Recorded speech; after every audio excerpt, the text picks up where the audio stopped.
But the first thing is from an observation perspective, I knew something was kind of going on because Josh Allen was throwing with the other quarterbacks early in practice, and CJ Gardner-Johnson was kind of hanging out over there and saying some things in his direction. I heard Josh kind of yelling. I was on kind of the opposite side of the field, but I asked Gardner. There are moments in sports that don't show up in any box score, don't get captured in any stat line, and absolutely will not appear in any pregame analysis segment. And yet, somehow, they tell you more about a team's personality than anything that happens on the field. What just went down between Josh Allen and his new Buffalo Bills teammate CJ Gardner-Johnson is one of those moments. And if you're a Bills fan, it should have you genuinely excited about what this roster is becoming. Let's set the scene. A reporter is talking to Gardner-Johnson, fresh off signing with Buffalo this offseason. Standard stuff, off-season conversation, getting to know the new guy, feeling out how he fits in the locker room culture. And then the reporter drops a piece of information almost casually, the way you'd mention something you figured everyone already knew. He tells Gardner-Johnson that Josh Allen had been voted the #1 trash talker in the entire NFL. Just let that land for a second. The reporter probably expected a laugh, maybe a nod, maybe a little joke about how competitive the Bills' locker room must be. What he did not expect was the reaction he actually got. Gardner-Johnson turned, looked the reporter dead in the eye, and with a face that could only be described as genuinely, personally offended, he said 2 words. Ahead of me? Not a joke. Not a bit. Real disbelief. The kind of reaction you make when someone tells you something that violates your entire understanding of how the world is supposed to work. Like being told that someone else won an award that you didn't even know existed but that you are now absolutely certain should have been yours all along. And then, almost immediately, the competitive instinct kicked in. Gardner-Johnson started muttering to himself, repeating the same phrase over and over. I gotta do better. I gotta do better. I gotta do better. Now, look, on paper, this is a funny little off-season moment. A clip that gets passed around on social media, gets a few 100,000 views, maybe becomes a meme for a week, and then disappears into the internet archive. But if you pay attention to what's actually happening here, there's a real story underneath it. Because CJ Gardner-Johnson is not just any player reacting to a trivial piece of trivia. He is one of the most combustible, high-voltage personalities in professional football. And he just arrived in Buffalo on Josh Allen's team. And he is already drawing battle lines.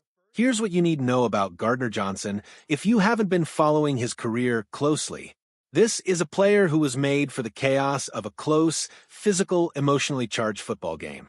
He doesn't just play the position of safety, he inhabits it. He talks. He pushes. He gets under people's skin in a way that very few players in this league are capable of doing. Some guys talk trash, and it's hollow, it doesn't land, opponents just tune it out. Gardner-Johnson has a gift for making it stick, making it personal, making the guy across from him feel something they didn't plan on feeling when they showed up to the stadium. That skill set is genuinely valuable in professional football. Defense is partly physical, partly schematic, and partly psychological. If you can disrupt a receiver's rhythm before the ball is even snapped, if you can make a tight end hesitate for half a second because he's thinking about what you said in the huddle, you've already won a small victory that doesn't show up anywhere in the statistics, but absolutely shows up in the outcome of the game. The Bills know exactly what they signed when they brought Gardner-Johnson to Buffalo. They weren't signing a quiet, professional, stay-in-your-lane defensive back. They were signing a weapon, a personality, a player who plays angry and plays loud and plays with the kind of edge that can transform a secondary from good to genuinely intimidating. But here's the tension that comes with that package. Gardner-Johnson doesn't always stay on the right side of the line. The same qualities that make him electric can occasionally make him a liability. Penalties happen. Moments of unnecessary heat can cost a team 15 yards at the worst possible time. The Buffalo coaching staff is essentially betting that they can harness what Gardner-Johnson brings without letting it boil over into something that works against them. That's not always an easy calculation to manage. What makes this moment with Josh Allen particularly interesting, though, is what it reveals about the competitive culture being built in that locker room. Because Allen is not some passive, quiet leader who stays in his lane and lets the defense handle itself. Allen has energy. Allen has swagger. Allen talks and competes and brings an emotional charge to everything he does. He was voted the best trash talker in the entire league by his peers. That is not a minor distinction. That is the rest of the NFL collectively saying that guy over there in Buffalo, the one with the cannon arm and the highlight reel legs, he also wins the mental game better than anyone. And now that guy has a new teammate who looked at that information and felt genuinely challenged by it.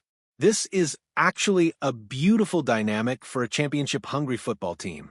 You want your players competing with each other, not in a destructive way, not in a way that creates division or resentment, but in a way that raises the standard for everyone in the building. Gardner-Johnson showing up and immediately, instinctively wanting to outperform his own quarterback in the art of competitive fire is exactly the kind of mentality that winning teams are built from. Allen, for his part, is probably fine with all of this. More than fine, actually. The last thing Allen needs is one more thing to manage mentally during a football game. He's already processing the defense, making protection calls, deciding between 5 eligible receivers in under 3 seconds, and somehow still finding time to make plays that make defensive coordinators question their career choices. If Gardner-Johnson wants to take over the trash-talking responsibilities and free up a little mental bandwidth for his quarterback, Allen will almost certainly sign off on that arrangement without hesitation. What Buffalo is constructing heading into 2026 is a roster with real teeth. Not just talent, but personality. Not just skill, but fire. They've been close before. Painful close. The kind of close that leaves marks. And this offseason, they've made additions that suggest they understand that getting over the top requires more than just XS and OS. It requires attitude. It requires players who take everything personally, including apparently a trash-talking poll they just found out existed 5 seconds ago. Gardner-Johnson is going to spend this entire season trying to prove that he's the real number one. Josh Allen is going to spend this season trying to win a Super Bowl. And somehow, those two motivations are going to push this Buffalo Bills team to be louder, more physical, more relentless, and more dangerous than they've ever been. The rest of the NFL has been warned. Not in a press conference, not in a formal statement, in 2 words delivered with absolute conviction by a man who couldn't believe someone beat him at